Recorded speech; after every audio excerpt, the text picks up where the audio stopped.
YTN 뉴스 FM 94.5 인터뷰입니다. 한나라당은 나경원 의원이 서울시장 후보로 선정이 됐고요. 이석연 변호사는 서울시장 불출마를 선언했습니다. 그리고 지상욱 자유선진당 전 대변인도 출마를 선언했죠. 여권의 서울시장 선거의 모양새가 또 한 번 바뀌었습니다. 서울시장 보궐선거에 대한 여당의 입장 알아보도록 하겠습니다. 한나라당의 황우여 원내대표 연결하겠습니다. 안녕하세요. 안녕하세요. 네, 잘 나가십니까? 네. 네. 이석연 변호사가 불출마를 선언을 했는데요. 네. 정치권의 철옹성의 벽은 여전했다. 시민의 공감을 얻어내기 부족하다는 느끼다. 이렇게 말을 했습니다. 네. 그리고 한나라당에 대해서는 쏙 곱지 않은 표현을 했는데요. 어떻게 네. 보셨나요? 글쎄요. 한나라당은 이제 공당으로서 네. 후보를 내야죠. 네. 제 정당의 가장 주된 목적 아니겠어요? 네. 그래서 저희는 나름대로 또박또박 그 일정칠정을 해 나간 것이고요. 네. 필요할 때에는 이석영 변호사와 여러 가지 정치적으로 예를 들면은 통합을 위한 정치 일정을 또 마련할 수도 있었는데 예. 이제 본인이 포기하니까요. 예. 저희로서는 이제 나 후보로서 이제 집중이 된 것뿐이죠. 네. 이석연 변호사가 당초에 한나라당의 요청을 받아서 출마하게 된 것으로 알려졌는데요. 네. 그런데 이렇게 모양새가 좋지 않게 네. 말하자면 이제 한나라당의 지지에 관해서도 언급하지 않고 사퇴를 하지 않았습니까? 네. 그래서 이것은 마치 그 보수의 분열로 네. 인상을 줄 가능성이 많습니다. 어떻게 보시는지? 이석연 변호사가 한나라당의 요청에 의해서 출마했다는 건 사실과 다르고요. 아, 네. 예, 한나라당이 혹시 그 보수 가치를 불확실하게 하는 거 아니냐라는 이제 일부 보수 단체들이 이석연 변호사의 출마를 권유한 것으로 압니다. 네. 그러나 이제 어저께도 저희들이 이제 토론을 했습니다만은 예. 한나라당은 보수 가치가 사실 출발점이거든요. 예. 그러나 이제 집권 여당이기 때문에 모든 국민을 아우르다 보니 어떤 때는 이제 그 스펙트럼에 따라서는요. 네.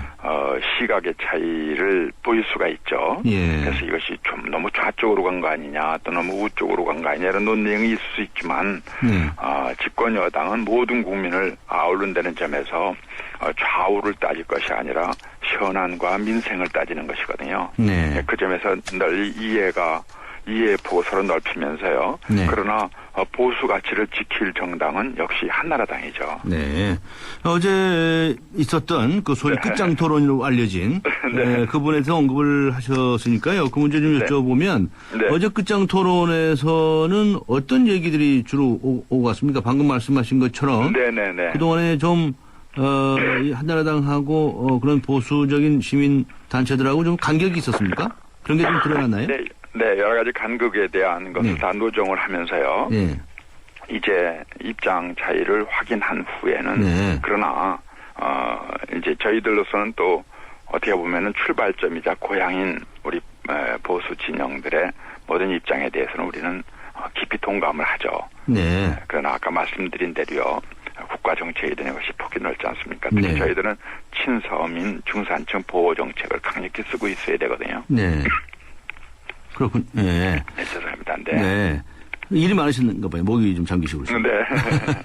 그런데 이제 이 야권하고 비교를 해보면 말이죠. 네네. 이런 보도도 있네. 야권에서는 박원순 변호사하고 네. 민주당과의 관계가 네. 굉장히 똘똘 뭉친 같은 그런 인상을 준단 말이죠. 네네. 그래서 뭐 단일화에도 성공할 것처럼 이렇게 보여진다는 것인데 네. 한나라당에서 여권 쪽에 보면 네. 한나라당하고 이석원 변호사하고도 지금 그렇게 갈라선 셈이 됐고요. 네. 그렇게 표현한 게 적절한지 모르겠는데요.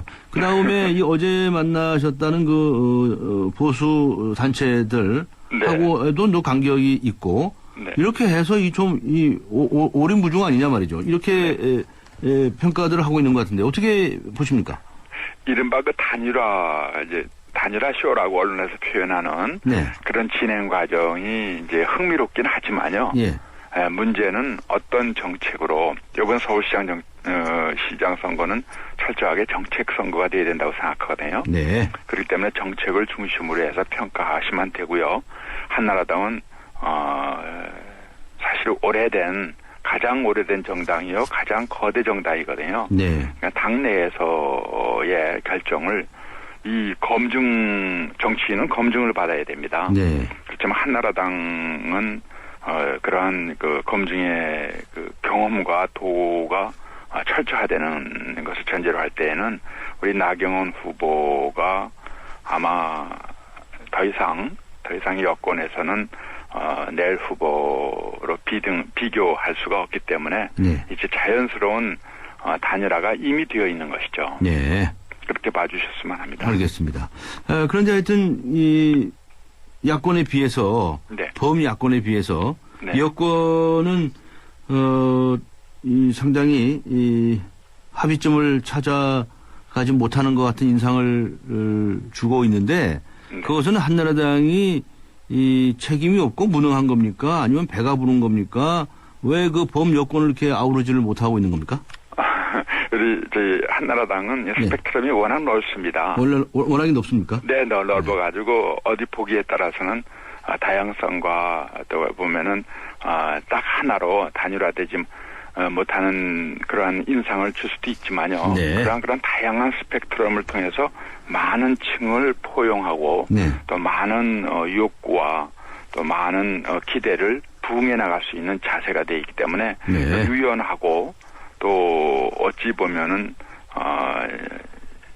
모든 상황에 대응할 수 있는 적응 능력이 뛰어난 것으로 이렇게 네. 봐주셨으면 합니다. 네. 근데 이번에는 철저히 그 정책 문제로서요. 예. 예를 들면 주택 문제라든지요. 예. 또 이제 복지 문제라든지요. 예. 일자리 창출이라든지 예. 이런 데 대한 정책 대안과 또 그 방향성과 그 능력을 아마 시민들이 요구할 것입니다. 네. 그 점에서 차별화가 되면서 단순히 누구를 뽑느냐가 문제가 아니라 그 후보와 그 배후에 있는 정당이 어떤 능력을 갖고 있느냐로 선거가 결판이 나기 때문에요. 네.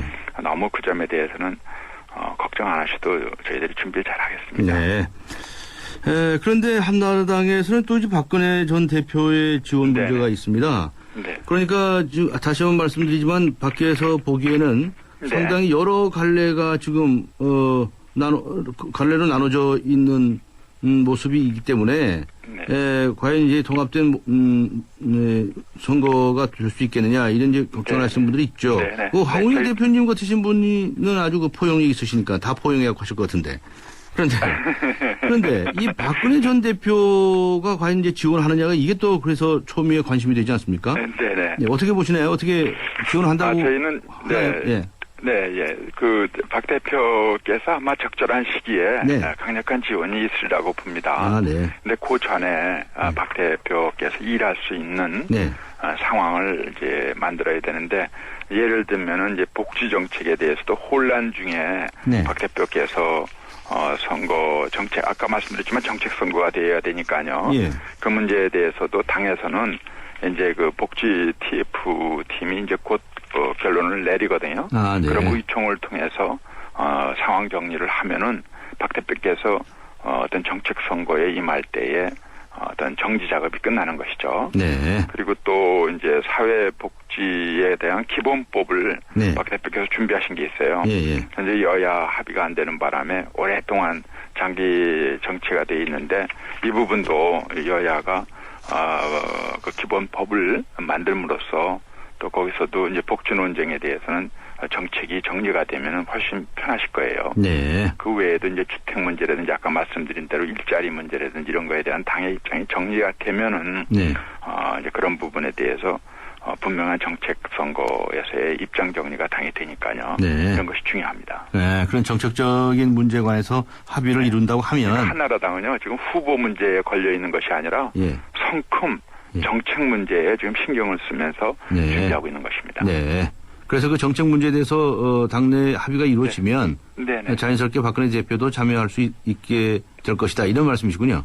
그렇습니다. 네. 알겠습니다. 아마 저희는 그렇게 확신하는데요. 예. 왜냐하면은 네. 물어보셨나요? 박근혜 대표에게? 전 대표에게? 웃으시는군요. 알겠습니다. 네, 저희들이 확인할 길이 많이 있습니다. 네, 알겠습니다. 국정감사가 지금 진행되고 있지 않습니까? 정책선거 감사를 하시겠다고 선포하셨었는데요. 지금까지 국정감사 어떻게 보십니까? 아주 저희들이 걱정을 많이 했습니다. 처음에는요. 네. 그런데 정쟁감사가 아니라 정책감사로 자리를 잡았다. 네. 이렇게 저희들이 일단 평가해요. 예. 단 하나 교육위가 문제였습니다. 예. 나흘간이나 언쟁을 하면서 파행을 해서 네. 아주 우리를 스스로 부끄럽게 했는데 네. 다행히 어제부터 호남 지역부터는 민주당이 적극적으로 나서서 잘 해주셨습니다. 네. 그러나 이러한 파행에 대해서는 위원장과 양당 간사가 책임을 느껴야 할 것입니다. 네. 다시는 헌법이 부여한 국정감사를 훼손하는 어떠한 이유도 안 됩니다. 국정감사는 그 기간마다 감사를 해야죠. 감사원이 예를 들면 대상기관에 가서 감사를 안 하고 돌아온다면 말이 되겠어요? 네. 국정감사는 더 중요한 것입니다. 네. 이 부분에 대해서는 국민 앞에 송구스럽게 생각합니다. 네. 그리고 최근에 대통령 측근 비리 의혹이 계속 이제 언론에 보도되고 있는데 이건 내용 좀 알고 계십니까? 저희들이 비리 자체를 알 수야 있겠습니까만요. 예. 저희들의 단호한 입장은 네. 이 측근 비리뿐만 아니라 네. 공직사회 특히 이제 상층부의 비리에 대해서는 성역 없이 네. 엄중하게 아주 엄정하게 윗물을 맑힌다는 의지가 강하고 네. 이 부분에 대해서는 당정청이 아주 공동 입장을 취하고 있기 때문에 네. 새로운 검찰 그리고 감사원의 자세를 저희들이 요청하면서 이 부분은 조속히 도려낼 때가 있으면 도려내고 밝힐 수가 있으면 밝혀야 된다. 아울러 우리 국회도요 자정 활동을 저희들이 준비하고 있습니다. 네. 그래서 마지막 18대 국회 마지막 그리고 정권의 후반기에 이러한 문제가 끼지 않도록 저희들이 최선을 다하고 그동안에 일어난 일에 대해서는 다시 한번 국민 앞에 머리를 조아립니다. 네, 알겠습니다. 마지막으로요. 이제 예산안 심의를 하셔야 될 텐데요. 네. 원내대표로서 어떤 방침을 가지고 계신지요? 말씀해 주시면 예산안에 감사하겠습니다. 대해서는 여러 가지 이제 논의를 해야 되겠지만요. 예. 우선 재정, 국제적인 여러 가지 여건을 살펴보면서요. 최후의 이제 변화를 수용하는 예산 심의가 되어야 되겠고요. 네. 또 국민들이 그동안 예를 들면은 어려운 지역 부분요. 네. 또 어려운 직역에 관한 예산을 점검하고요. 그리고 재난이 자꾸 급격히 일어나니까 그런 네. 재난에 대한 대비책이 되어 있는지 이런 부분을 중점적으로 보겠습니다. 예, 알겠습니다. 시간이 더 돼가지고요. 오늘 여기까지 듣도록 하겠습니다. 수고하셨습니다. 감사합니다. 네, 감사합니다. 네, 지금까지 한나라당의 황우여 원내대표와 함께 했습니다.